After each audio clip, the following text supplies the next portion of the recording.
ನಿಮಗೆ ಗೊತ್ತೇ, ಕ್ಯಾನ್ಸರ್ ಒಂದು ದಿನದಲ್ಲಿ ಬರುತ್ತಿಲ್ಲ.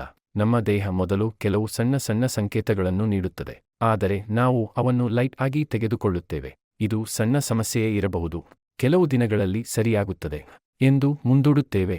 ಆದರೆ ಜಾಗ್ರತೆ, ದೇಹದಲ್ಲಿ ಕಾರಣವಿಲ್ಲದೆ ಒಂದು ಗಡ್ಡ ಕಾಣಿಸಿಕೊಂಡರೆ, 2 ವಾರಗಳಾದರೂ ಕಡಿಮೆಯಾಗದ ಕೆಮ್ಮು ಇದ್ದರೆ, ಡೈಟ್ ಬದಲಾಯಿಸದಿದ್ದರೂ ತೂಕ ಕಡಿಮೆಯಾಗುತ್ತಿದ್ದರೆ, ಎಂದಿಗೂ ದಣಿವಾಗಿ ಅನಿಸುವುದು, ಸಾಮಾನ್ಯ ಗಾಯವು ಬಹಳ ದಿನಗಳು ಗುಣವಾಗದೇ ಇರುವುದು, ಮಲವಿಸರ್ಜನೆ ಅಥವಾ ಮೂತ್ರದಲ್ಲಿ ಅಕಸ್ಮಾತ್ ಬದಲಾವಣೆಗಳು ಕಾಣಿಸುವುದು, ಕಾರಣವಿಲ್ಲದ ರಕ್ತಸ್ರಾವ, ಚರ್ಮದ ಮೇಲಿರುವ ಮಚ್ಚೆಗಳು ಆಕಾರ ಅಥವಾ ಬಣ್ಣ ಬದಲಾಯಿಸುವುದು, ಇವುಗಳೆಲ್ಲ ಬಂದರೆ ಅದೇ ಕ್ಯಾನ್ಸರ್ ಎಂದರ್ಥವಲ್ಲ. ಆದರೆ ಇವು ದೇಹ ನೀಡುವ ಎಚ್ಚರಿಕೆ ಸಂಕೇತಗಳು ಆಗಿರಬಹುದು. ಮುಖ್ಯವಾಗಿ ಈ ಲಕ್ಷಣಗಳು 2 ವಾರಗಳಿಗಿಂತ ಹೆಚ್ಚು ಕಾಲ ಇದ್ದರೆ ಅವನ್ನು ನಿರ್ಲಕ್ಷ್ಯ ಮಾಡಬೇಡಿ. ಮೊದಲ ಹಂತದಲ್ಲೇ ಪತ್ತೆ ಮಾಡಿದರೆ ಚಿಕಿತ್ಸೆ ಸುಲಭವಾಗುತ್ತದೆ, ಯಶಸ್ವಿಯಾಗುವ ಸಾಧ್ಯತೆ ಹೆಚ್ಚು. ಭಯಪಡುವ ಅಗತ್ಯವಿಲ್ಲ, ಆದರೆ ಅರಿವು ಬಹಳ ಮುಖ್ಯ.